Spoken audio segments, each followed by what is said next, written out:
Before the formalities, can I just check that you can all hear me at the back? Not very clear. Very well.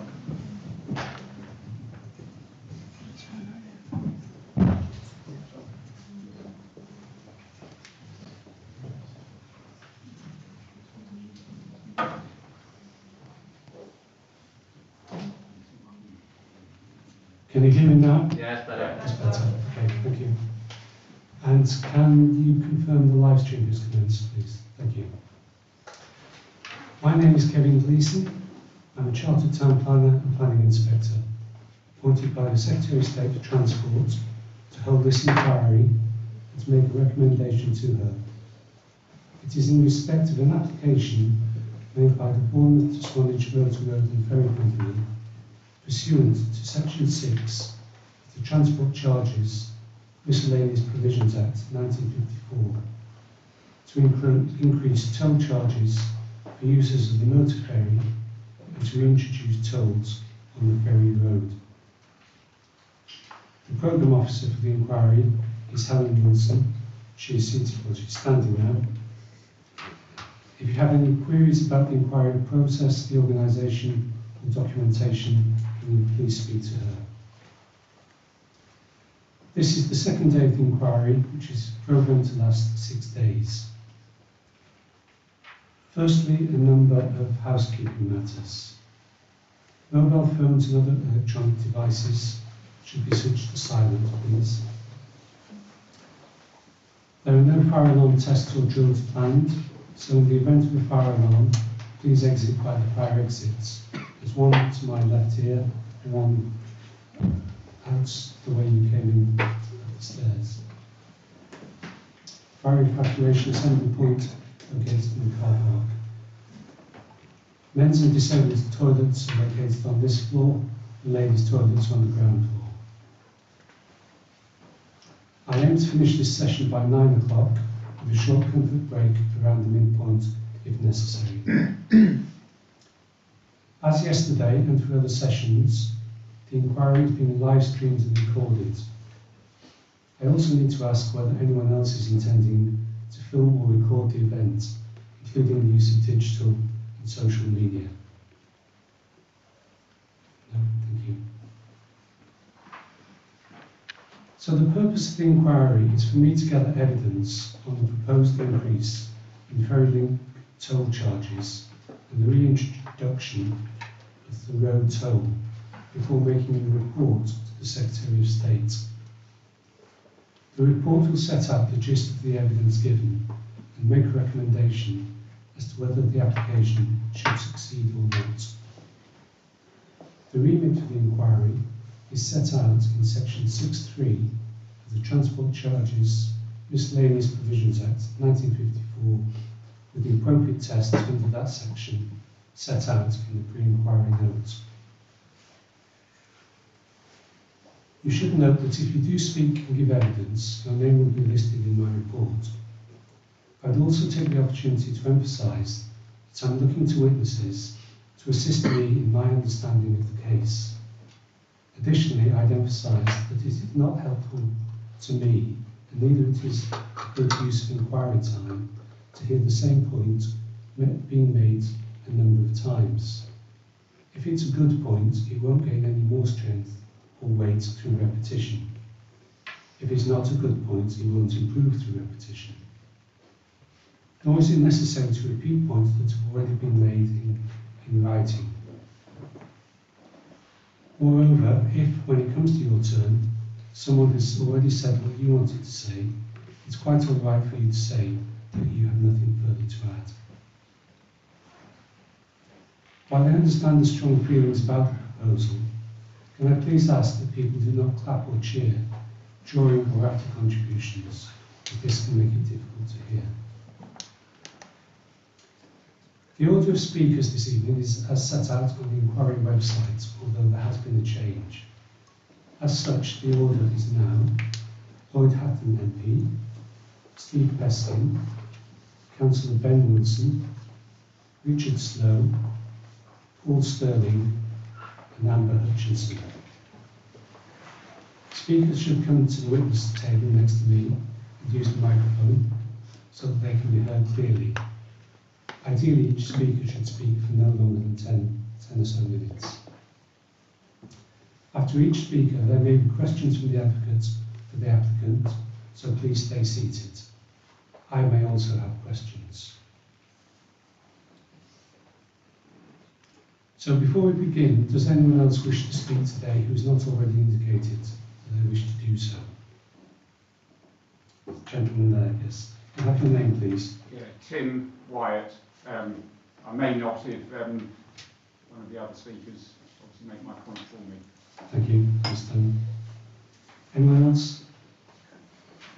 Okay. We'll see how we get on with timings anyway. Other people do wish to speak. Are there any procedural or housekeeping matters anyone wishes to raise? Okay, thank you. So on that basis, I'll call Mr. Hatton. I presume that is you. Thank you very much. Thank you. Good evening, I'm Lloyd Hatton, the Member of Parliament for South Dorset. I appreciate that this does sit outside the remit of the inquiry, but before I start, I would just like to briefly say that I feel the way the ferry company has approached community engagement so far has not been adequate. I feel that the lack of meaningful community engagement, both when the initial proposals were released midway through last year and the period of silence that followed, has shown a disregard for many of my constituents and their legitimate concerns. I hope that any future proposals from the ferry company will learn from mistakes made. We must always work constructively with the public, not only as an afterthought following widespread criticism. Moving on.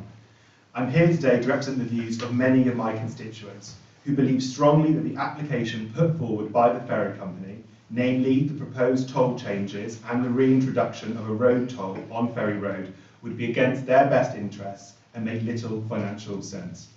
With this in mind, I would like to make it clear at the outset that I'm urging the inspector to recommend this application is rejected. Just as I have a duty to act on behalf of my constituents and their concerns, as I am doing now, so does the ferry company. Now, the ferry company was originally established under the Bournemouth-Swanage Motor Road and Ferry Act 1923. Under this act, powers were conferred upon the company to, and I quote, provide a more direct means of communication between Bournemouth and Swanage and be of public and local advantage. It is therefore reasonable to suggest that any application from the company should deliver on this founding purpose, to serve the public's best interest. To this end, I would like to now summarise some correspondence I have received from constituents on how the proposed changes would impact upon their daily lives. First, this proposal will be bad for some local businesses and many commuters. At present, many rely on the ferry service daily to commute to and from work. The combination of the increase in tolls proposed and the gradual reduction of discounts on advanced purchase tickets is estimated to cost one of my constituents living in Langton Travers and commuting by car daily an additional £400 per year. These additional costs will likely force my constituent to abandon using the ferry route altogether, instead travelling by the much slower route on road. What is clear is that these proposals will hit commuters, especially those in lower paid work. In turn, commuters will be less inclined, I believe, to take work at businesses near to the ferry, meaning staff retention and recruitment at local businesses will be a growing problem. Now, small businesses across the Purbeck area have already come to me directly to express their concern that these proposals will hit their workforce in trying to get to work. These same small businesses have additionally expressed concern that any decrease in the number of passengers on the ferry caused by a sharp price increase in the toll in year one will adversely affect the profitability of their business. Of direct concern to this inquiry, the proposed steep year one price increase for a car journey of around 18%, coupled with the scaling back of bulk discounts, could cause a decrease in the number of car journeys made via ferry altogether. Commuters, like my aforementioned constituent, will often choose to escape the prohibitively expensive ferry and instead opt for a different route. Now, watching earlier inquiry proceedings, I have not yet seen a clear impact assessment or similar projection given by the ferry company which sets out whether the year one increases will actually lead to a fall in the number of journeys made and then potentially their revenue. I remain seriously concerned that this application has not given adequate consideration to this eventuality. Without proper consideration, I worry these increases could in fact undermine the ferry company's financial position. Second, this proposal could be bad for many of my constituents' ability to easily access healthcare. Currently, this ferry route serves a vital transport link to and from essential hospitals in Poole and Bournemouth. Many of my constituents regularly use the ferry to access treatments, scans and checkups. Many also use the ferry service to visit loved ones who are receiving treatment or in a social care setting. One constituent tragically described to me how her brother-in-law was taken ill and required an ambulance. They were told that no ambulances were available and that they would have to drive him themselves to the hospital in Bournemouth, the quickest way being by ferry. If the ferry service drastically increases in cost in the first year, there is no doubt in my constituents' mind that there will be a negative implication on access to healthcare. My constituent rightly outlined that many patients would think twice about accessing treatment in Poole and Bournemouth, either because the cost of travel has become more expensive or alternatively because the journey time is much, much longer. For the consideration of this inquiry, we can all agree that an approximately 18% increase for a car journey is well above inflation. It is also well above the higher levels of inflation seen over the past few years. It is my understanding that this increase goes far beyond what is needed to cover the baseline costs of the ferry company, and therefore it is not essential. When my constituents are reliant upon this service to access essential healthcare, it seems entirely improper to be proposing such a steep year one increase if it is not completely necessary. I've patiently examined the application and listened to this inquiry up until now, and I've yet to see a comprehensive explanation as to why these year one increases are needed. And without this, I believe the application should not be accepted. Third, I believe this proposal could limit my constituents' access to nature in the Studland area. If the proposed changes on Ferry Road are introduced, several nature hotspots, including Shell Bay and Knoll Beach, will be made less accessible to my constituents and visitors alike.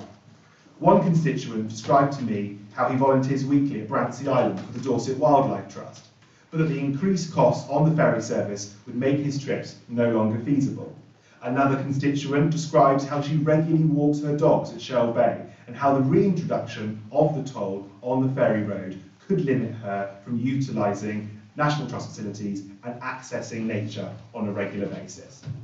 Now, having met with local National Trust representatives on several occasions, they concur that if the proposed changes were introduced, local people's ability to access nature on their doorstep would be reduced. I note that the current application, unlike the initial proposals put forward last year, exempt constituents with a BH19 postcode from the reintroduction of a toll on the ferry road. Now, this is a small concession, but I do not believe it is a fair or practical one, in large part because this excludes some of my constituents. For example, anyone living in nearby villages such as Corfe Castle. It makes little sense to offer a concession to some local people, only then to exclude others who live just a short drive away. This part of the company's proposals are perhaps, in my view, the most ill-considered. It is clear to me that little thought was given to the community impact. It would also appear that the revenue raised here is not essential, if the proposed reintroduction can significantly be amended at the drop of a hat, as it was, which is likely why the application has been received so badly by many of my constituents, and why the ferry company had to climb down from its initial plan to reintroduce a toll for everyone using the ferry road. I believe the inquiry will want to give significant consideration to the proposed reintroduction of the toll on Ferry Road. It will limit access to nature, and yet it is not clear to the objective eye whether this evolving proposal is even needed to place the ferry company on a firm financial footing. To draw this part of my remarks to a close, this ferry service is a vital transport link used by businesses and commuters, emergency services and patients, constituents and visitors alike. To my mind, the changes we are considering are against the public's best interest and make little financial sense, and therefore are against the statutory duty of the ferry company, and on these grounds, I feel the proposal should not be given the green light by this inquiry. Now, the only justification for acting against the public's best interest would be on the grounds of delivering the ferry company's second statutory purpose, which is to provide a more direct means of transport. In other words, to provide a working and financially sound ferry service. As the ferry company have made clear, to maintain the service, there are multiple baseline costs which must be met. For example, to cover its operating, management, maintenance, and other legitimate costs. This includes, and I quote, reasonable contributions to reserve or funds, and where applicable, a fair return on the paid-up share capital, end quote. However, over recent years, I believe the ferry company has dealt with their finances in a way which is neither reasonable nor fair, and I object to my constituents bearing the brunt of poor financial decisions made on the part of the ferry company. Firstly, the ferry company has justified previous toll increases over the past few years in order to fund a ferry replacement reserve. On the face of it, this would be a reasonable allocation of funds. However, it is my understanding that the replacement was supposed to be delivered in 2017, and then 2021, and now has been... Sorry, forgive me. Insertions being made, is on evidence. You can question the witnesses once they've finished, please. And that's the appropriate way forward. Please continue. Thank you.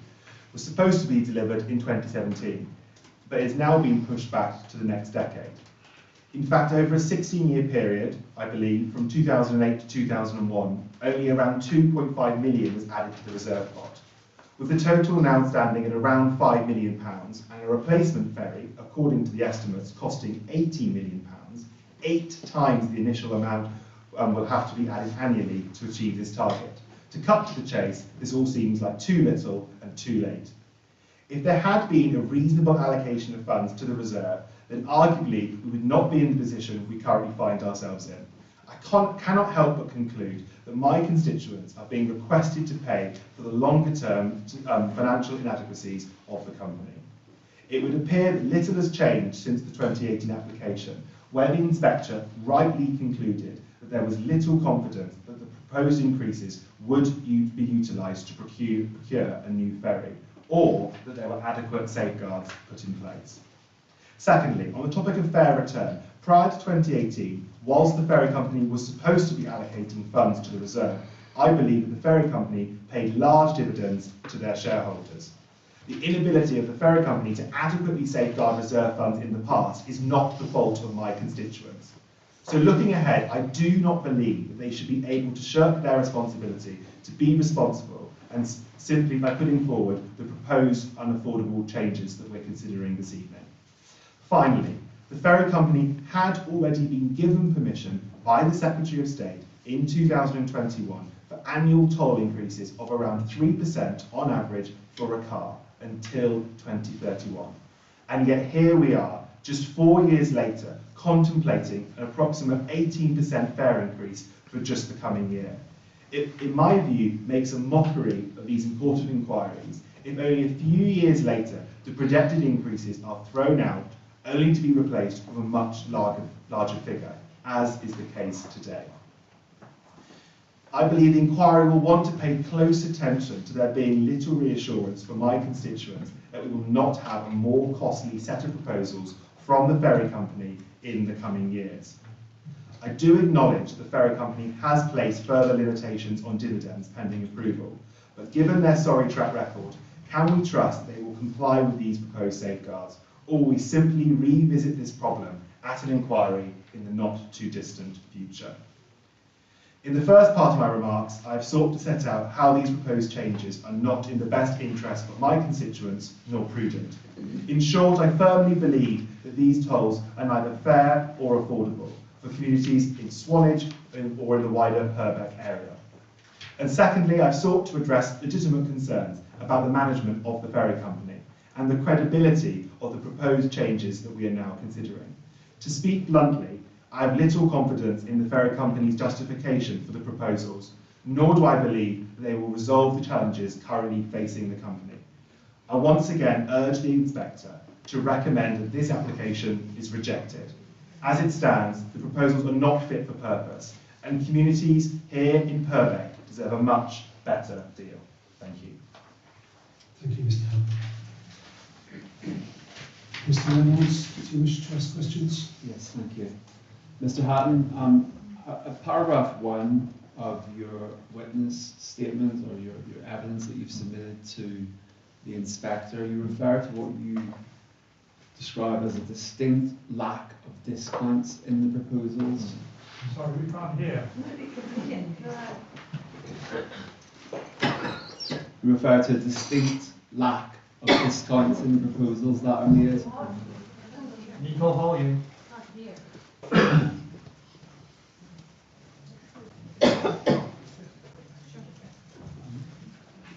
Can we use bundled page numbers, please, if possible?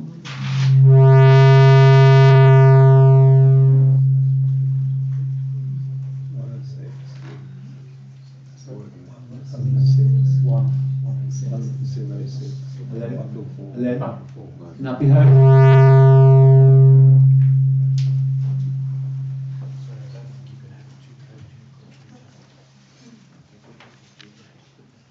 Hello? Can I be heard?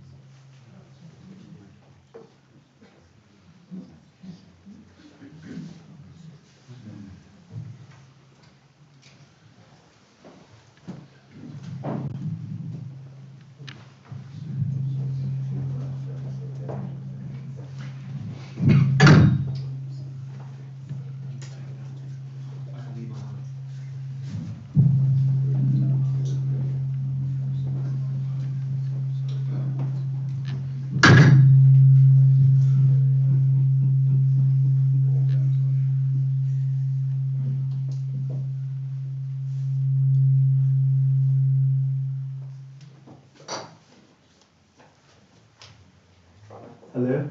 I don't think am I amplified?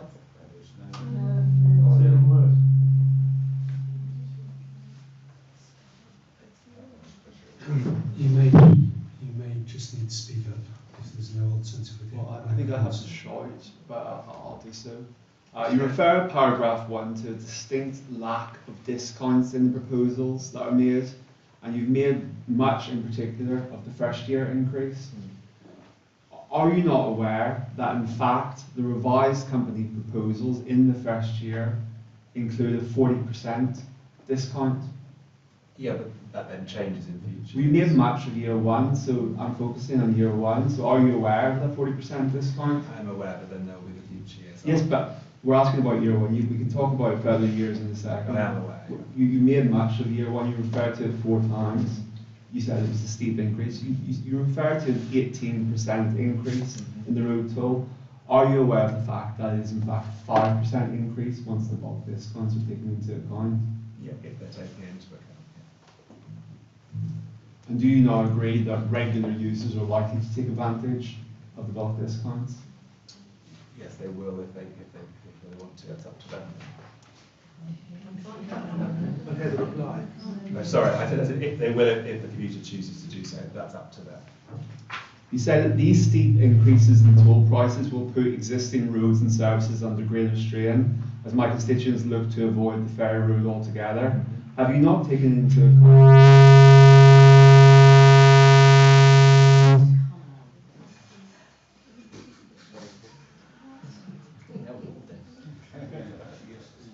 Is it mine or is it?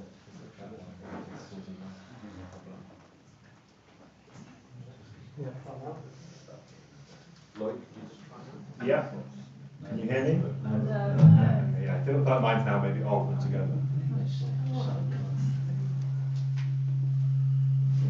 Do you want to pull that towards and see if there's any better? Better now? Yeah. Speak into it. How's that? Can you hear me now? Yeah. Plus you want better. Okay. You said that the increases will force people to use the road instead. Have you not taken into account the evidence that's before the inquiry demonstrating that the ferry toll will remain competitively priced relative to the cost of driving around? I can only go off what a number of my constituents have raised with me, so that's what I'm aware of. Is that Speak into the mic. Speak out. is that better now? Sorry. Okay. All I said is that these are the direct correspondence I've had with my constituents, and I'm here as a member of Parliament and and in here as an elected representative. A number of constituents have raised those concerns with me directly. So you don't take issue with the evidence that's before the inquiry showing that it is in fact competitively priced relative to the price of driving around? All I know is that a number of my constituents do not feel that to be the case. But they may feel that, but do you have any evidence to demonstrate otherwise as a matter of fact? I think the fact that people vote with their feet by choosing not to use the ferry service, and I worry that actually we could, as I mentioned in my remarks earlier, that we could actually see a decrease in the number of people using the ferry altogether. So your point is that people, notwithstanding the fact that it is cheaper or competitively priced versus the ferry, will nevertheless choose the more expensive route. That you say is what the inquiry should bear in mind. I think they should bear in mind that this route is getting much more expensive to take the ferry. Okay. You say that the proposals to increase tolls are inappropriate during the cost of living squeeze, and you refer to above inflation increases. Do you not recognise that the whole point of the application is to bring it in line with inflation? I recognise that after the first year that is the endeavour, but obviously in the first year there is this steep 18%. But do you not recognise that that initial increase is to bring it in line with inflation because it has fallen below inflation? There have been below inflationary increases because of the 3% limit. So the first increase is not a real increase, it's a nominal increase. It's to bring it in line with the inflation that's been taking place that we've all been subject to. Yeah, I appreciate there's been a period of high inflation over the last few years. However, as to many of my constituents do feel it is unfair to essentially land this solely on the customer, on the passenger, with this 18% increase. We all know that there's been a period of high inflation for the last few years. That's something that everybody in this inquiry is aware of. And so this is not increasing tolls in excess of inflation, as you said, it's simply bringing it into line with inflation. It's in excess of inflation as it is now. In a single year. Yes. But you know that inflation is cumulative, surely? Yes. But the point I'm saying is the way this is then being delivered means that it all lands on the passenger in one single year, and I don't think that's appropriate. Well, no, what it actually means is that the passenger has been shielded from true inflation during the period of high inflation because it has been kept underneath less than 3%. It's been kept at 3% when inflation has been far higher than that. You accept that, don't you? I accept that, yeah, it's been 3% in previous years. So during that whole period when there was high inflation, you accept that in fact passenger increases were less than inflation? Yeah, and now they're going to be more than inflation. No, now they're going to be a catch-up charge to take account of the inflation in the past. Yeah, but that does mean now that they're getting an above inflation increase. I think it depends where you start and where you finish from, doesn't it? I think you're probably right, but I think what's very clear from my constituents is that being given a very steep 1 year increase is neither fair nor affordable. Yes, but we've already discussed the year one increase, and you've agreed in fact it's a 5% increase. I didn't say that. Well, do you disagree that in fact once discounts are taken account of, it's a 5% increase? Yeah, but not everyone's going to use the discounting. But you said that those who regularly do so will choose to use it. Yeah, but not everyone's going to use the discounting.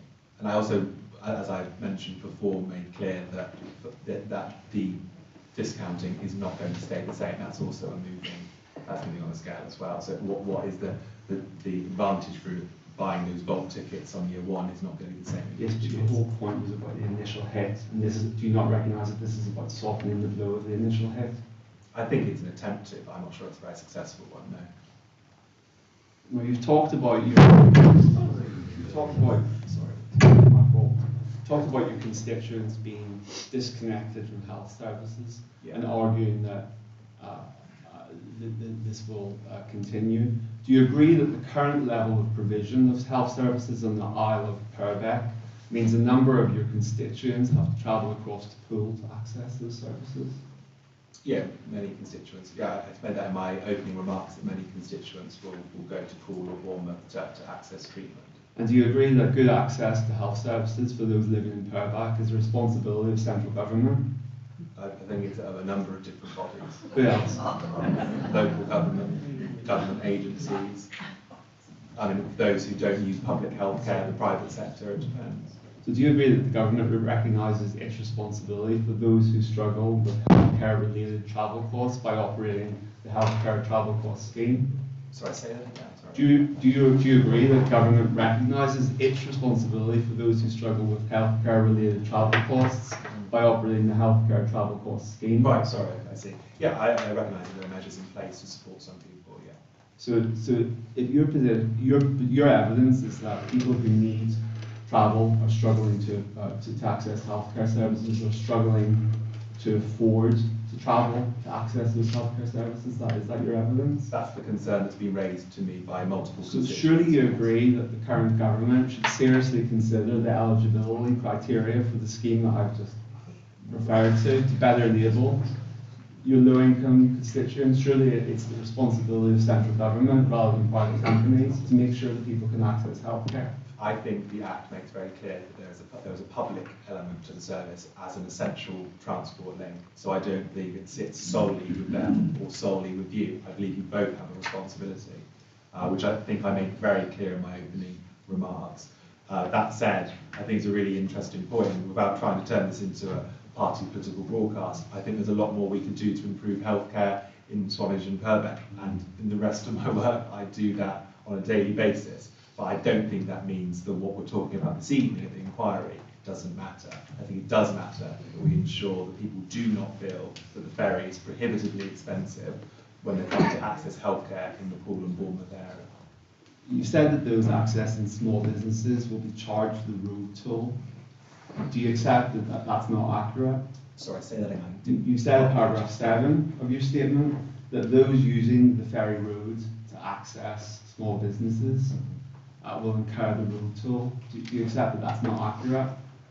When I submitted that at the time, I think the concern that was raised to me by local businesses is that those choosing to park or to use the road to access local businesses would face the toll, and that was a concern raised to me directly by a number of small businesses. And you accept that was a misplaced concern? To them, I did not say that, no. I did not say that. The point is, there will be no such charge for those accessing local businesses. You accept that? In any circumstances, if you're going to stop on that road and go, and you're not on a BH19 postcode. So if anyone is on the road for less than 30 minutes, Yeah. then they will not be charged it. So if they're using the ferry road to access a local business, But if you take more than 30 minutes. in what circumstances would someone take more than 30 minutes to access a road to drive down 2 miles? There's a restaurant. Yeah, there's a restaurant. What if it's in the car park? Yeah, but it's a very busy area. So those using the car park will not be Well, charged. not everyone uses the car park, some people don't use it. Okay. For those who choose not to use the car park, If it's full. there are a number of car parks. Do you agree? It's a very busy, popular tourist destination.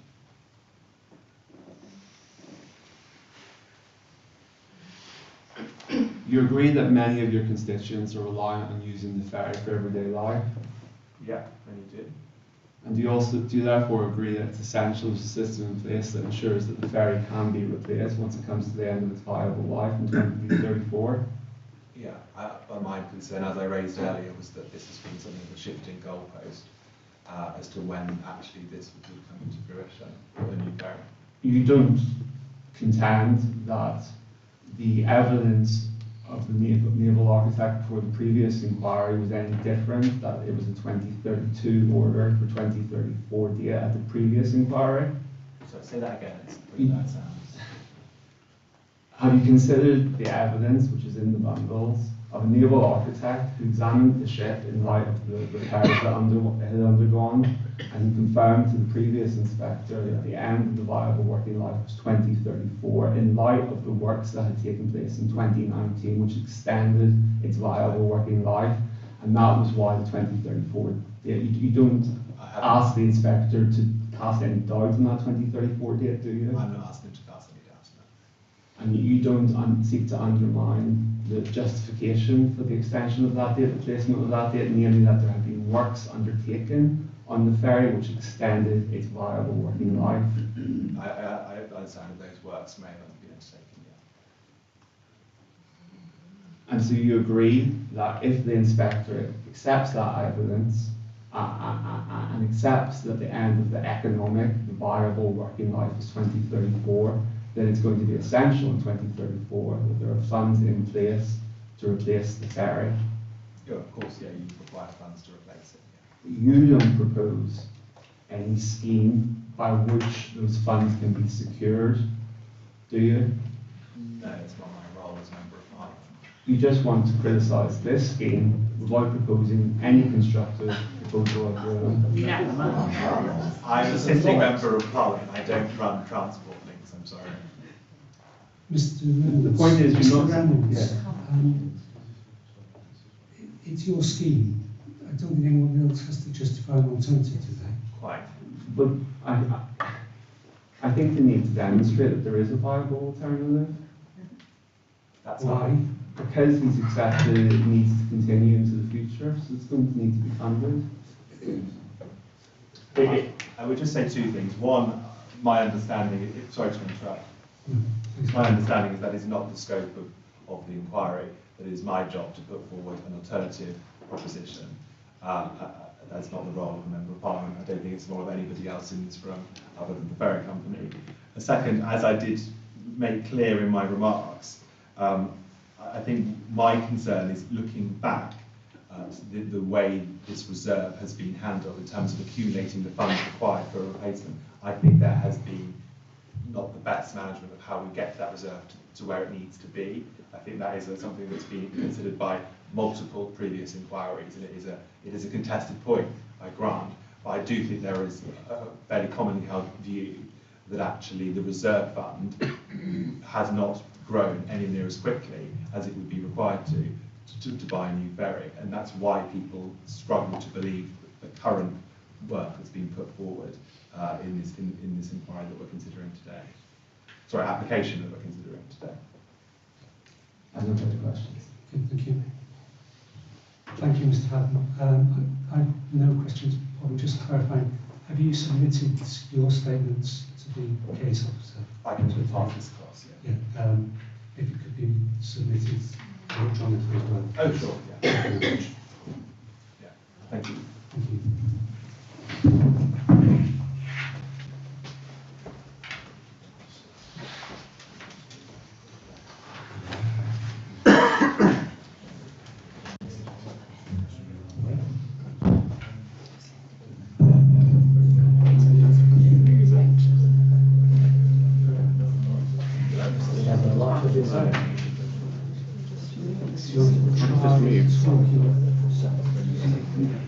Just see if it's...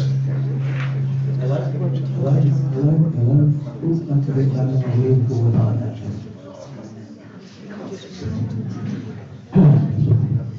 Hello? Can you hear me? Can you hear me at the back? Hi.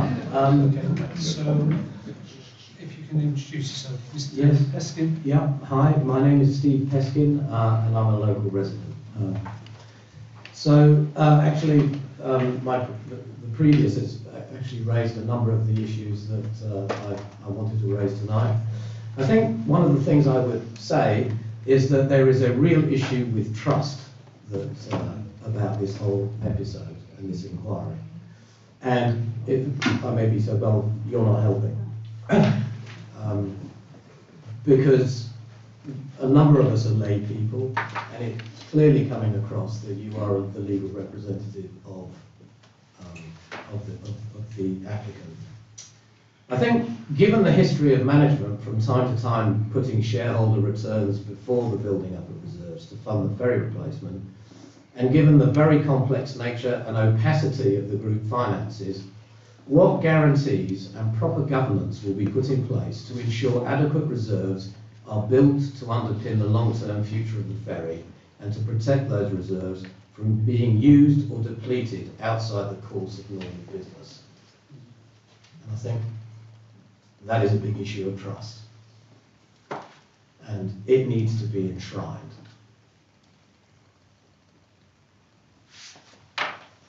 that the end That of is your it. submission? That is Thank it. you. I mean, all the others have been submitted. Mr. Reynolds, do you wish to comment on that question? No. Will you be responding to that issue generally during? There's evidence before the inquiry in relation to the ability to ring fence and to the prioritisation and so forth. These points have all been dealt with in the evidence that you've already heard, sir. Okay, thank you. Thank you. Thank you. On that basis.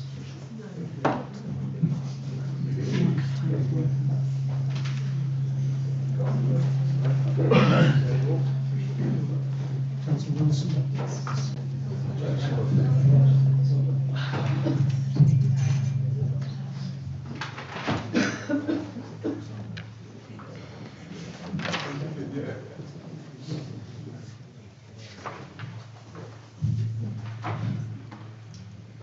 Okay, please go ahead.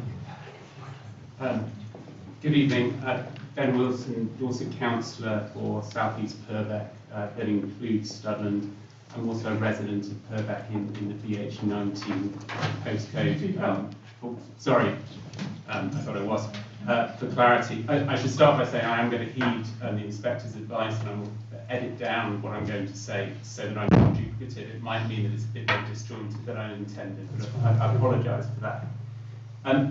The inspector asked to get a better understanding of the issue in case. What I'd like to start with is to give the inspector some broader context around the economy of Purbeck.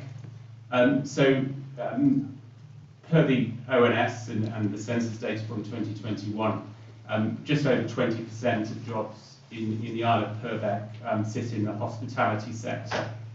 Also, very importantly, 84% of businesses based in Purbeck employ fewer than 9 people. What this means is we have what the census describes as a micro business economy across Purbeck, a heavy reliance on the summer season, which can make or break businesses. And there is therefore within that economy a level of fragility, and it makes it particularly vulnerable to economic fluctuations. COVID, cost of living, national insurance increases all impact on the well-being and the health of those businesses. What we're trying to do in South East Purbeck, in Purbeck as a whole, is to grow a year-round economy. And we are starting to see the green shoots in that, and it is very encouraging. And it goes without saying that a year-round tourist economy, visitor economy, requires a year-round transport infrastructure. And the ferry is a vital part of that. And there is absolutely no doubt about that. Just to give a current example, there is a current plan to redevelop a hotel in Studland, Knoll House Hotel, which has the potential to drive quite sizable benefits. Just in employment alone, they estimate 10 million in a year for the region. The fortunes of that, given that it is based in Studland, are heavily dependent on the operation of the ferry, both for visitors and employees. So I hope we've established that we need the ferry and we need a sustainable ferry service. I'll further this by saying one of the big issues we have in Purbeck is affordable housing. And therefore many key workers and those engaged in tourism and hospitality, where wages are not traditionally great, live outside of the area and need to commute in. And again, there is a further reliance on the ferry and a further importance to be placed on the ferry. There have been a couple of comments around the road alternative. I don't intend to comment on the costing. What I do want to comment on, though, is the viability of that road as an alternative route in and out of Purbeck. Coming here just this evening, there were 2 sets of roadworks that took the road down to 1 lane alone. That road runs through the centre of the historic village of Corfe Castle. It is not a viable alternative route for a heavy amount more traffic. And therefore, again, we need to see that the ferry is operating and it is a viable route for residents and visitors to come in and out of Purbeck. Mr. Hatton has already referenced the original intention of the Act of Parliament, and I don't wish to read that out again, but I do wish for it to be noted that it is there to ensure, the ferry is there to ensure that residents are able to move in and out of Purbeck. So therefore, we need the ferry. We need the ferry to be affordable, and we need the ferry to run all year round. I accept, and Mr. Hatton again mentioned this, there's an inherent contradiction in that need for the sustainable ferry and coming here to oppose the ferry company asking for the financial means to which to ensure that sustainability. My objection, though, is to the way in which this fare proposal overburdens the residents and frequent visitors to Purbeck, but also, and the previous speaker referenced this as well, the proposal's complete failure to provide assurances around future transparency, especially regarding the ferry replacement reserve. Now, Mr. Hatton has already talked about some of the financial implications. At the heart of this proposal, and apologies, I'm going to have to paraphrase so I'm not repeating, at the heart of this proposal is an assumption that a private limited company can revert to their customers to recover their costs of operation, but importantly, not explore any other commercial means with which to grow their business. That is a critical failing, in my belief, of the ferry company, and it is a critical failing of this fare proposal that there is an assumption that the customer will just pay. And a majority of those customers are those residents of Purbeck who are there for the ferry to serve. There was a troubling lack of forethought before this fare proposal came out, and it needs to be made clear there was absolutely no prior consultation. I acknowledge that there have been concessions made around discounts, but those discounts do erode over time. I also acknowledge that the BH19 concession has been made to the road toll. I would like to reiterate the point around BH20. There are 1,000 households currently not covered by that concession. But also I do wish to address the point around the road toll very briefly. I think there, in some of the previous discussion and evidence given, there is an incorrect assumption that nobody lives or there are no residences along Ferry Road. And there is a road off Ferry Road where there are residential addresses. And this has been brought to my attention that those residents in that road are currently very concerned about what this will mean for them and how they will be treated. Their postcode, by the way, is BH20, so they do not fall under the BH19. And that's something also to point out, BH20 directly abuts BH19 almost at the Studland Peninsula. So it is not a question of proximity, it's a question of postcodes and administration. Something that hasn't been talked about, and I do want to address, is the proposal for the CPI-linked fare increase, which, quite rightly and perhaps necessarily, allows fares to rise with inflation. But when you couple that rise with what the customers are currently being asked to do, which is fundamentally pay for the replacement ferry, there is an innate contradiction where you are saying that customers need to pay for that replacement ferry through fare increases so that we can replace it in 2034, not disputing that fact. But if there is an upside and the ferry company does better, the ferry company gets to keep the returns. So there is an inequality in that logic. That really smacks at another point Mr. Hatton's raised, so I won't go into, but the disproportionate amount of that ferry replacement reserve that is having to be filled up in the next 10 years. There is no justification for that. You are asking current residents of Purbeck over the next 10 years to be paying to catch up what has been left out of that historic ferry replacement reserve. I just don't understand how that is a justifiable argument. Finally, I just want to say the 2021 settlement, which is in place today, is intended to be long-term. These inquiries are costly and disruptive for all parties.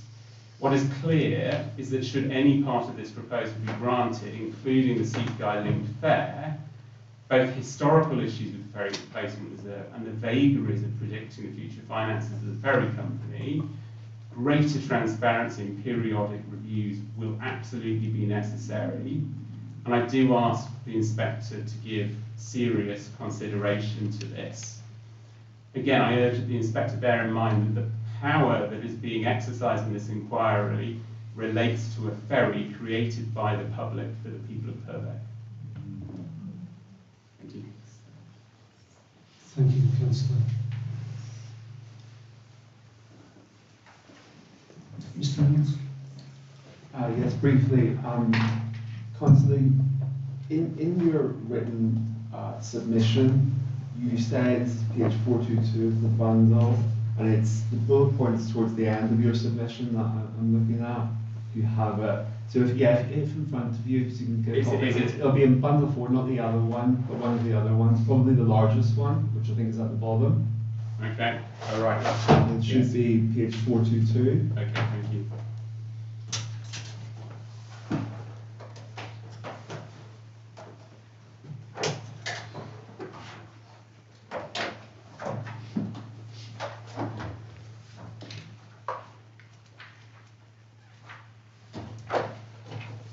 Yes, I have it. Yeah, and so it's the first bullet point there picks up on something that you said. Essentially, why should current users be paying for a future ferry? That's the point. Yes. And you agree that the solution that you suggest, a different form of financing of that, Yeah. you agree that that would require an act of Parliament. You accept as much, don't you? I'm not sure I do, and apologies, I'm not a lawyer. I think I don't understand through my understanding of the current act is that there is no actual requirement for the ferry company to own the ferry that it is operating. As I say, I'm not a lawyer, and if I have the law wrong, then I apologise. But I would want. I think the point, if I may, the point I'm trying to make is we need to evidence that alternative structures have been explored. There is an inherent assumption in everything we're talking about in this inquiry that we have to pay upfront for the replacement ferry. Unless I'm wrong, I think what you're referring to is the borrowing limit. Let you refer to it yourself. Right, but I do in my original objection, I deliberately didn't raise that today because I do understand that that would require a change to the Act of Parliament. What I would reference today is to explore other vehicle leasing options, which would negate the need to have that upfront, the upfront cash purchase of the ferry. You recognise that the ferry is a bespoke vehicle built to order for that particular stretch of water. I do recognise that. So it's quite unlike, for example, in the aviation industry, where a plane can be leased and they're somewhat interchangeable, but there's a demand for that plane elsewhere.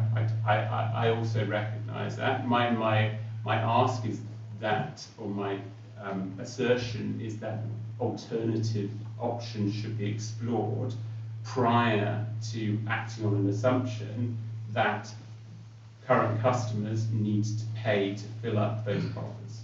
The ferry company has evidence the shipyard that is likely to build the ferry and has no knowledge of any alternative means of funding it rather than payment up front. Do you have any knowledge of alternative means of funding it rather than payment up front?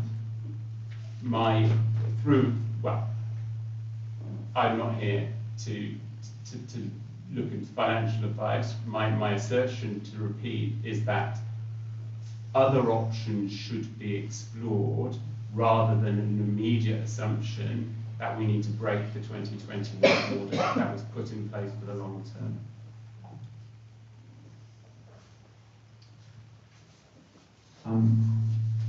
You made points in your written objection about the safeguarding or ring fencing of the ferry replacement reserve. Yes. And say it needs to be set aside to prevent the funds being used for ongoing operations or removal from the company altogether.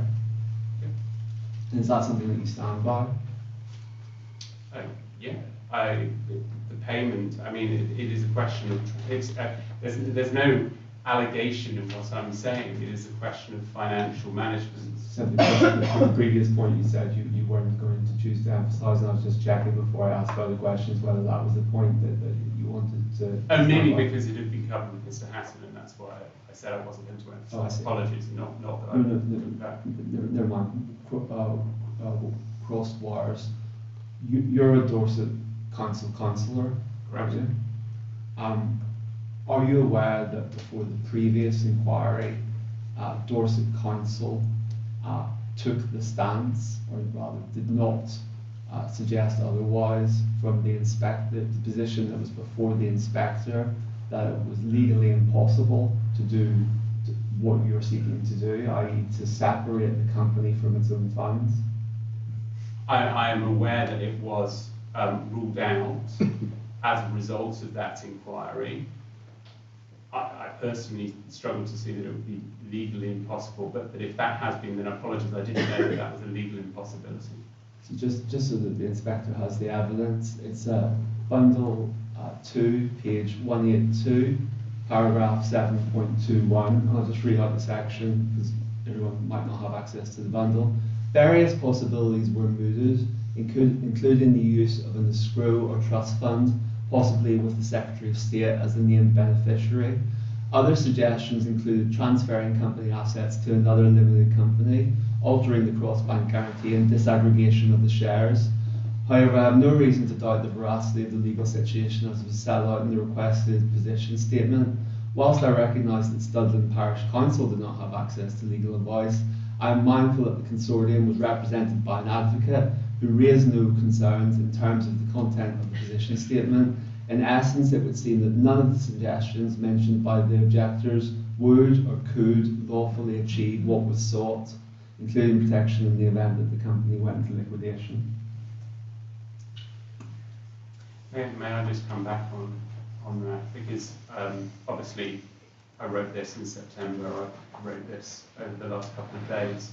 The words that I chose deliberately to use today were around assurance and around transparency, rather than around legality.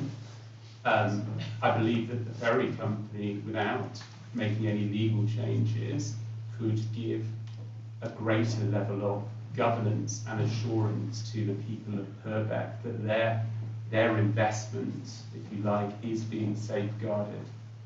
So the current proposal could include that, it does not. So are you aware that at the time of the previous inquiry, and still not today, the company has stated that it assures all users and indeed assures the Secretary of State that it will prioritise payments into the FRR of all available profits up to the point so that the FRR, that's the replacement reserve, is in the position it needs to be in a given year before any thought is given to the payment of dividends. So that's the assurance that has been publicly given. Are you aware of that assurance? I'm aware of the assurance. I haven't used the word dividends.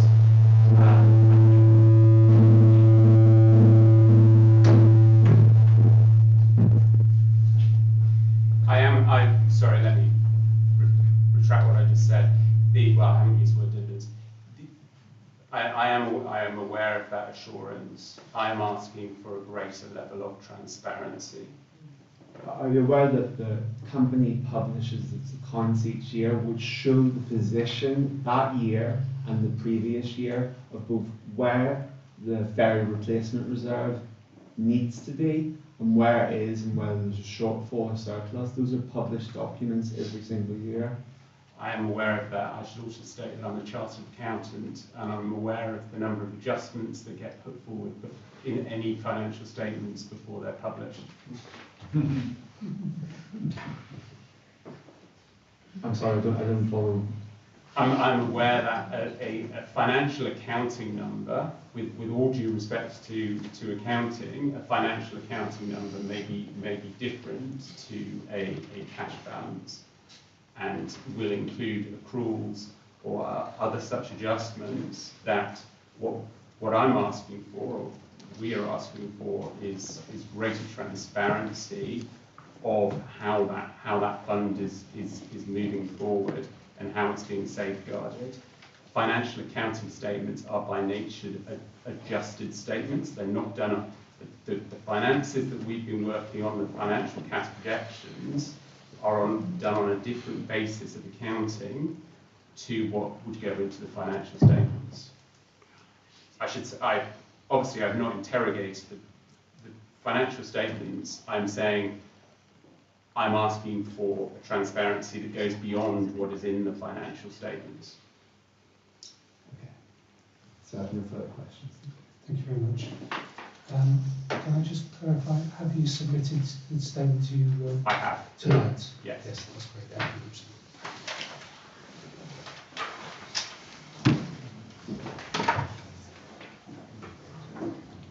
you. So next speaker is Richard Sloan.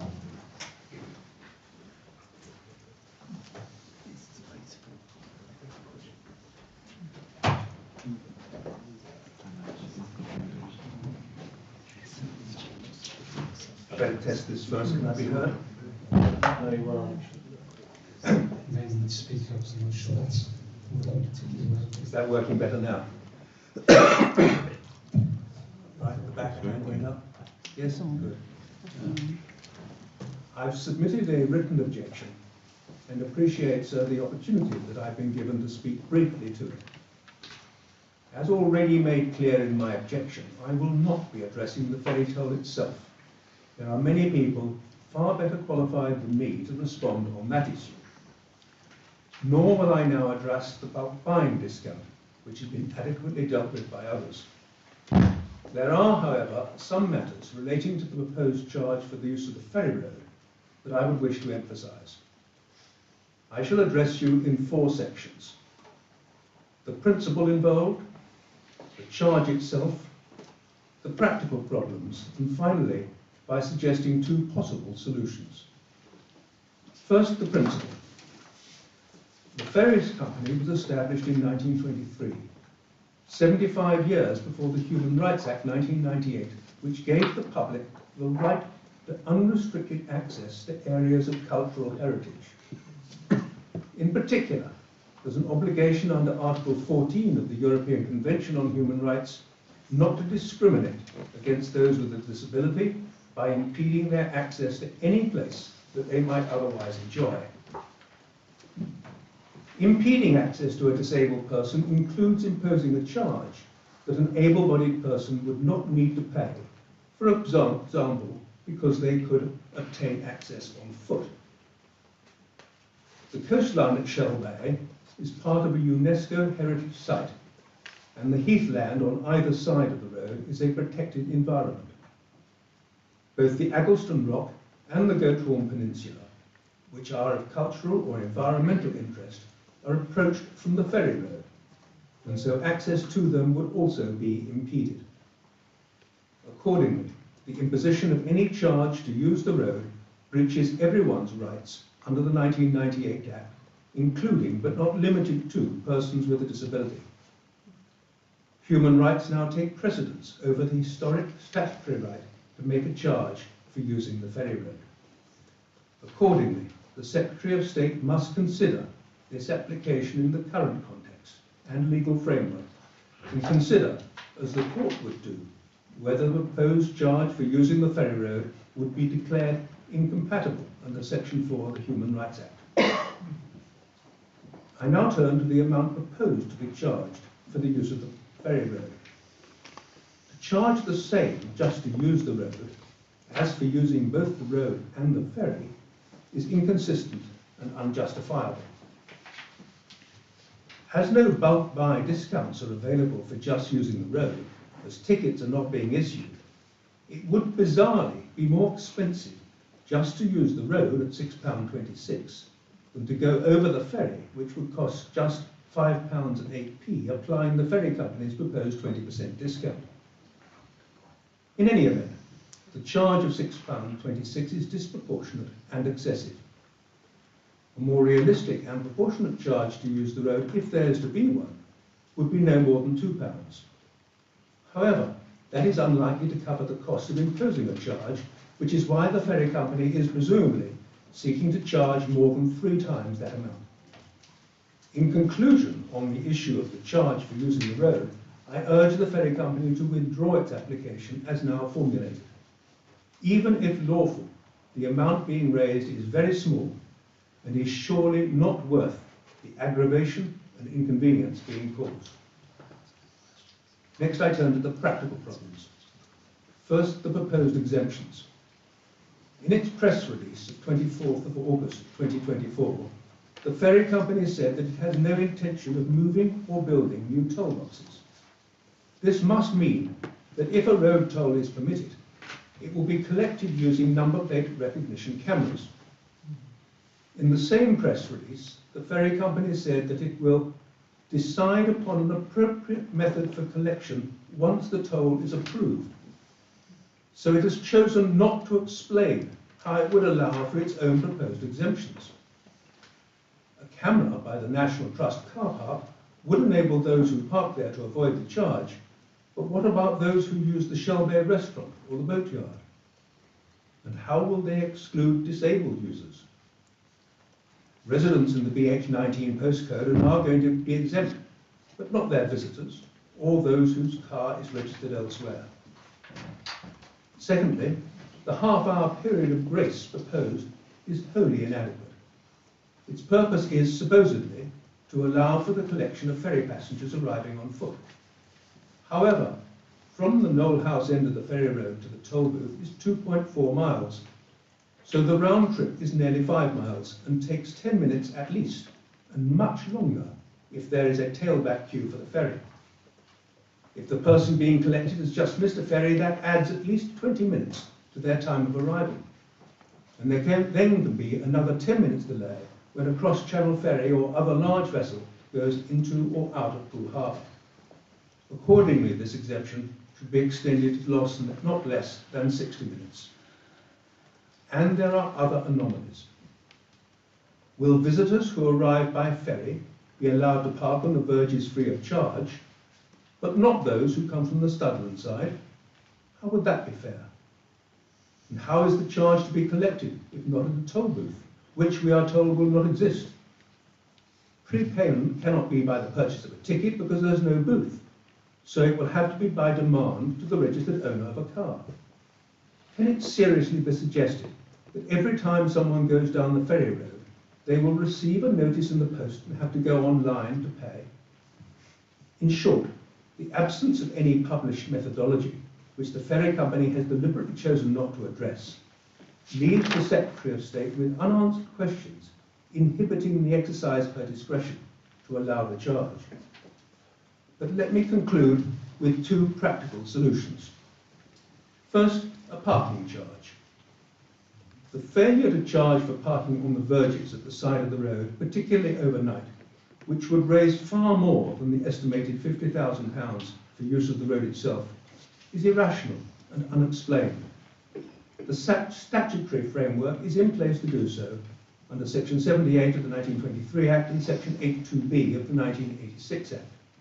Parking is a privilege, whilst using the road is, as I have explained, a right. No one could object to a parking charge, and if it reduced overnight parking, would be welcomed by all local residents. It is not clear if an application to the Secretary of State to charge for parking on the verges on each side of the road is required. The verges are physically distinct from the road itself. Accordingly, like any landowner, the ferry company would be entitled to charge for parking on its land. But even if an application is required, because the verges are part of the statutory definition of the road in Section 2 of the 1986 Act, there are unlikely to be many objections.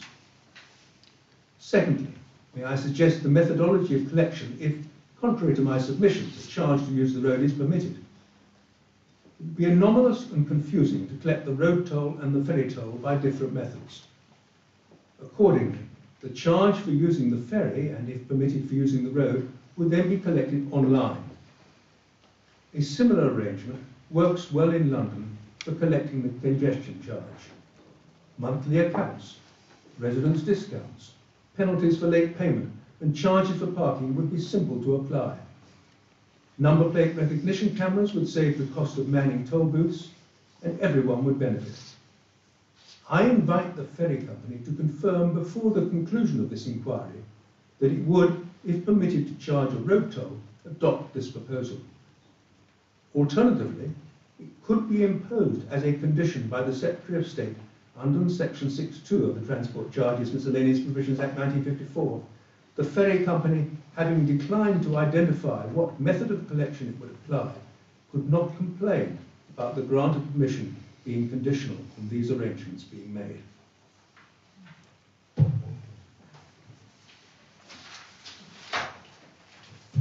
Thank you very much, Mr. Sloan. Again, have you submitted this? And I'll Thank you very much. Mr. Reynolds? No questions, thank you, sir. Thank you very much. I'd like to counsel a copy of it as well. Thank you.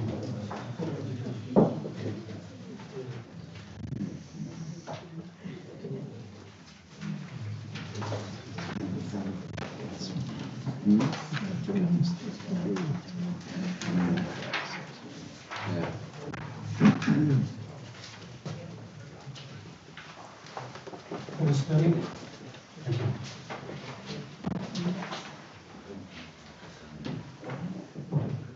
Good evening. Hopefully you can hear me okay. My name is Paul Sterling. I'm a local resident and I did submit an objection, and I've got a few more comments that I'd like to make in addition to that, stroke reinforcement. Firstly, though, having listened to a little bit of the inquiry beforehand, it's just the most enormous, massive detail. So I think it's important to get this in perspective. First point being that unless ferry fares remain affordable to vehicle users, accepting this is really a debatable point as to whether they are actually affordable at current levels, despite this being a critical transport link, it will inevitably choke off demand. Fortunately, the ferry company is gambling that will not actually damage profits. So that for me remains a question out there that is unproven on the basis of the projected increases. At some future point, the ferry will become uneconomic, and if no ferry replacement is found, it will certainly be highly inconvenient for its users currently, albeit some way in the future. However, it will have very serious consequences for the owning group of the ferry company, which would consist of a loss of quite a reliable and significant cash flow. In fact, the last group accounts looked like something like half the profits actually came out of the ferry company. Plus, as the ferry company would be no longer a going concern, it would have to write off book value of something like £14 million. Okay, less the value of the I call it the FRR, which is the Ferry Reserve Fund. But there will be no RV possible on that because nothing can be done with that land. However, it is not beyond possibility that history may actually then repeat itself with a new owner coming on to the rescue. The ferry company was originally acquired from Raglan's back in the late 80s, which was ironically another property group, which ran into some sort of financial problems and needed investment for a new ferry, which is where the new owners came along.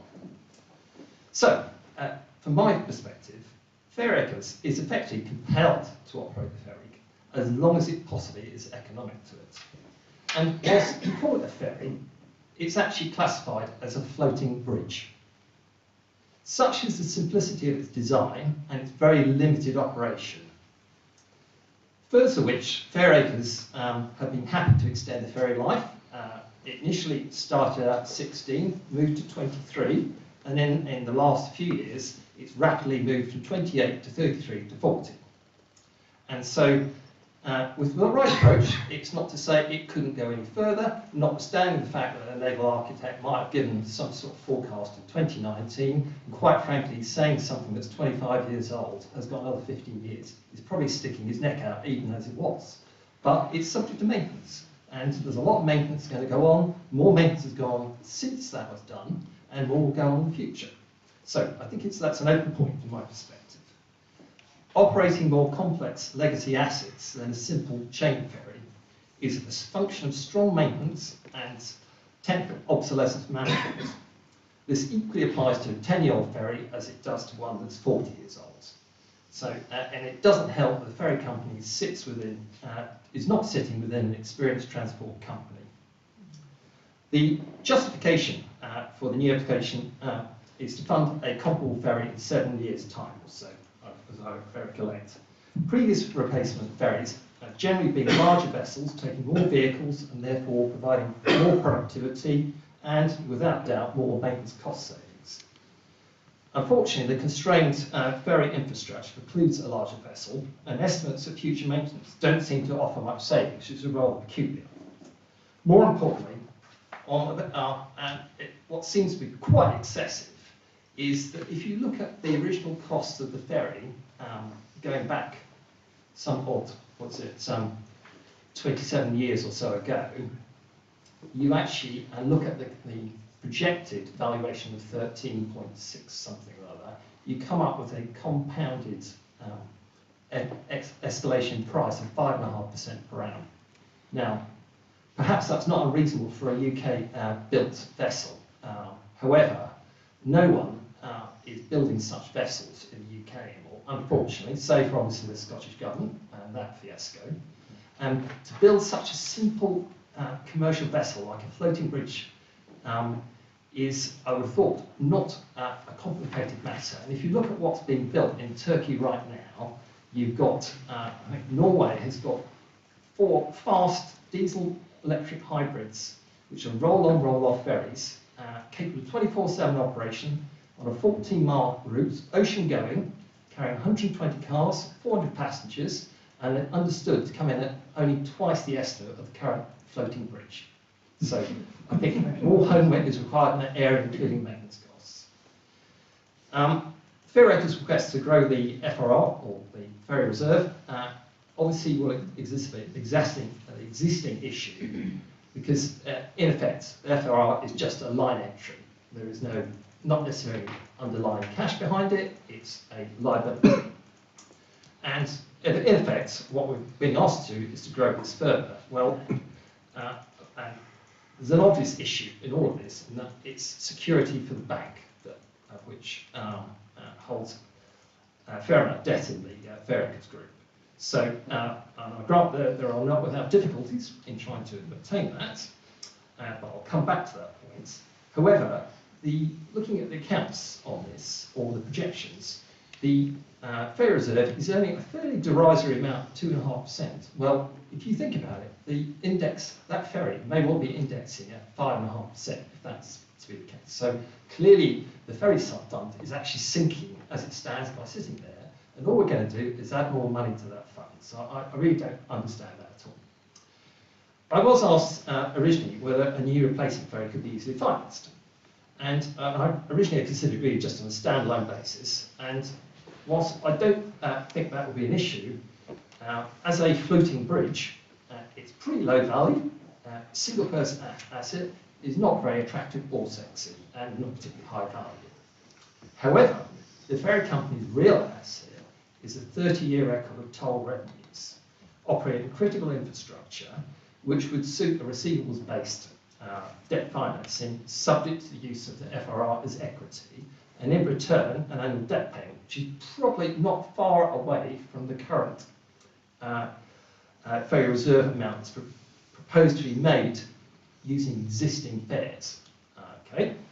However, all that's rather academic, really, because the Ferryacres Bank would have to exclude the ferry company and the associated cash from the scope of its fixed and floating charges. So, to talk about financing is sort of rather academic, quite frankly, in the context of the ferry company sitting within the existing group. I mean, it's not meant to be slight, it's just the reality of how it is at the minute. So, is it fair to refuse the 2024 fare application?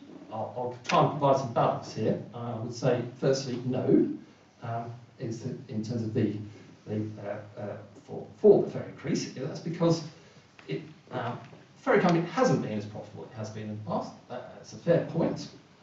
However, I would say that according to the group accounts, having trawled all the way back through them, at cost, the ferry company and its lands was originally acquired for £2.5 million, of which another 1.1 has been added, so 3.6.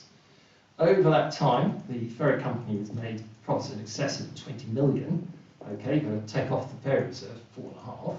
But, you know, that looks like nearly 4.5 times the original investment. So I think actually they've not had a bad run at it. Yes, it is reasonable to refuse because the ferry company is already reasonably profitable by any standard, with excellent cash flow, and I suspect that 2025's accounts will probably reinforce this. I think there are too many questions over the assumptions used around costings for maintenance for the existing ferry, let alone the replacement ferry. And ultimately, I think Ferryacres has gambled on a fixed 3% indexation formula. Was that wise? Personally, I would hate to comment, but there's the issue that moral hazard, really, of using customers to bail out management for their decisions, if that proves unwise, is not a precedent you really want to set. And I think the vehicle users, I know it's been discounted previously, but vehicle users of the ferry company are already paying quite a high price relative to other UK chain ferry operations. And I'm excluding Tour Point here because it's got its own peculiarities, which is way lower, but you know, it's a lot higher. If anything, you could argue it should be lower, but we are where we are, and the ferry company needs to run a profit, and so it is what it is. But I don't think a reduction in those discounts is warranted. A future replacement ferry could be largely debt funded, but obviously it needs Sandbanks legal agreement on its second priority, as to a second priority security over the ferry company's revenues and assets. I suspect a magic circle firm on the asset side could find a method of somehow securing something of the ferry reserve, but I agree, in a bankruptcy case, it's always tricky because nobody's ever sure what's going to happen. However, we can be a lot more certain than where we sit today, if that's the case. And I think those deposits should be allowed to independently grow, such that they're actually more in line with the replacement cost of the ferry and the sort of indexation we're seeing. So, for me, the final point is, I think the ferry company needs to demonstrate control of future costs, in particular maintenance, and bring in technology like tagged vehicle paths, which are fairly universal with other UK ferry operations. And I think the also demonstrate management of future maintenance and technical obsolescence to operate the existing ferry through to 2033, ideally benchmarked to other UK chain ferry operations. Thank you. Thank you very much. Mr. Reynolds? Thank you. So may I ask, Yes, perhaps unusually, do you want to introduce yourself? So yes, people do know? I'm Joshua Dubin, barrister representing the consortium. I'm just keen to unpack some of what you said about alternative ferries. You mentioned Turkey and Norway. Yes. Are the ferries that you referred to operating in Norway? I'm not sure quite whether they're delivered or not yet, but they will be operating to the Lofoten Islands, which is 14 miles off. So they have been ordered by... They're ordered. I'm not sure whether the picture I saw is a representation or an actual photograph. I think it might be a representation. They're being built at the same time as the Kalmak ferries. And are they being built in Turkey? Yes. And have they been ordered by a private company or Yes. a public company? As I understand it, the Norwegian government tendered the ferry operations to the Lofoten Islands. and the ferries were purpose designed to be low costs with low crewing, something like 10 crews or something like that. So there's, it's particularly innovative what they're actually doing with it. So it's quite remarkable that actually something with such high technology actually seems to be such reasonably priced. Well, when you said it was reasonably priced, what I took down from your evidence was built only at twice the estimate of the current price of the new vessel. So what I've read is that they are 25 to 30 million pounds each. Thank you. Thank you very much. I have no further questions. Thank you. Thanks very much.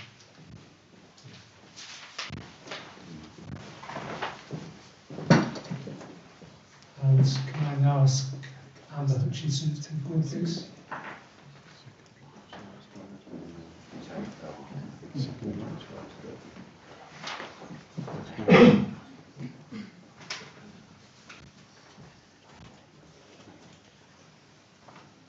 Hi, my name is Amber Hutchinson.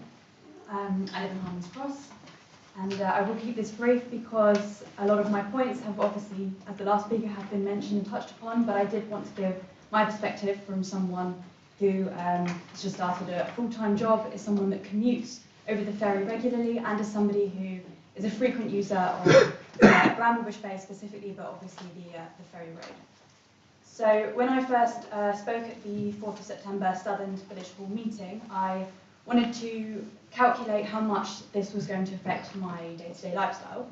And I won't dwell on the difference in the ferry ticket price and the bulk buy discounts and such now, but I do want to emphasise that by using the ferry road up to 4 times a week, and sometimes more in the summer, where I walk my dog there regularly, I go windsurfing there, it's a popular water sport destination, it will cost me over £1,000 a year just to use that road alone, and that's not including the ferry, which I use 3 times a week at the moment for work. So simply this would just exclude that area from my lifestyle. I can't justify spending that amount of money. I don't believe that it's fair that local residents, people that are reliant on their surroundings to enjoy their lifestyle, should be paying the same money as tourists and holiday makers who would frequently come, and they can justify spending a one-off payment on parking on a road and such. But as a local, I would have to completely change the way I experience the area in which I live.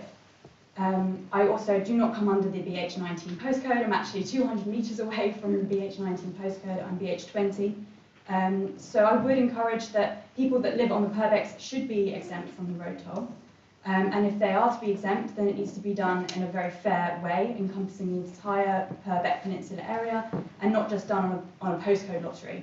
The BH19 postcode, you just need to look at a map to know that that would be inadequate. It's just a jagged line, and I live a lot closer to the ferry road than other people on BH19. So yes, I would encourage a better way of looking at who should be exempt from the ferry road is of most importance, as I'm not alone in how frequently I use the road, let alone the ferry itself. But other than that, I have no further comment. Thank you very much. Mr. Mills? No questions, thanks. Thank you. Thank you. Very much.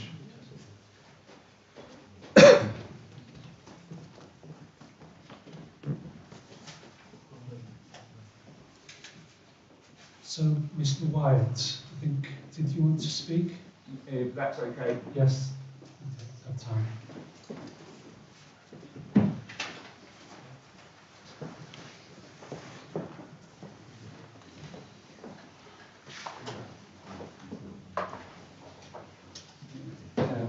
Yes, thank you very much for letting me speak. Sorry I haven't been in a written proposal. I can follow up if you want afterwards. The point I wanted to make is on behalf of families and families who cycle in particular, like mine. So currently, well, the proposal is for a £1.75 bike fare each way, which is a 75% increase over the current £1, which for a family of 4 is going to take a return trip on the ferry to the cost of £14. Now, £14 is actually quite a chunk out of the family budget, and it's an awful lot for a trip to the beach. And it's even more if I go along, if I one of my children would want to take a friend, all of a sudden that cost would go up to £17.50. Now you could say, okay, if that's what it costs, that's what it costs. But I cannot understand why it should cost £17.50 for 5 people and 5 bikes to go across on the ferry, yet if I put 5 bikes on the back of my car, or 3 bikes on the roof, 2 on the back, and 5 people inside it, it will cost me £12.50. So, yeah, nearly a third less. And maybe I'm just a simple man, but it seems to be utterly ridiculous. Why on earth is there a discount to such a degree for taking a car? It just doesn't add up. That was pretty much all I wanted to say. It is unaffordable, but if the answers are somewhere in the bundle, and you can explain the costs, then I'll be happy to have a look. Thank you, Mr. White. Mr. Reynolds? Are you aware that the policy that applies in relation to foot passengers and cyclists is that 2 children can travel on 1 ticket? And what age is a child? And what age is a family? I mean, you know, if I've got a student child, you know, who is reliant on me, are they part of my family? Do I pay for them? Or do they pay for themselves out of the support I give them? Are you aware that... Sorry, I didn't know there was an answer to that. I'm not the witness, folks. Okay. But you need a series of questions. I'm not sure. Carry on. You want me... Do you know the answers as to No, I don't know what age you're calling a child, or what age you're calling a dependent, or whether it's a difference if it's an adult or just 4 people going across. Why, or 5 people? Why should it be less if they go with a car? Well, are you aware that under the proposal, next year it will be 94 pence per ticket per cyclist accessing the discounts? Okay, so doing the maths with 4 people, which is what you said in your written proposal, would be £7.52 return, which is actually slightly less than what would be return per car. Actually, I didn't make a proposal. I apologise for that at the start. But yeah. Sorry, your written objection. I've seen what you were going to say, so you must. Anyway. Okay. Yeah. No, I'm not. I've simply seen the £1.75, which was, I believe, reported in the press. So you're going off the headline rates rather than the discounted rates? Is there a discounted rate that I have to take advantage of? The inquiry has evidence about that.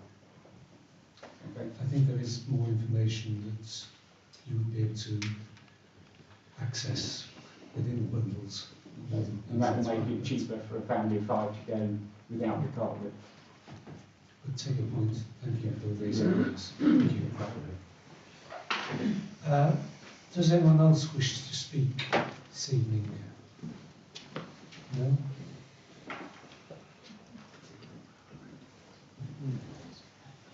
On that basis, I think we have finished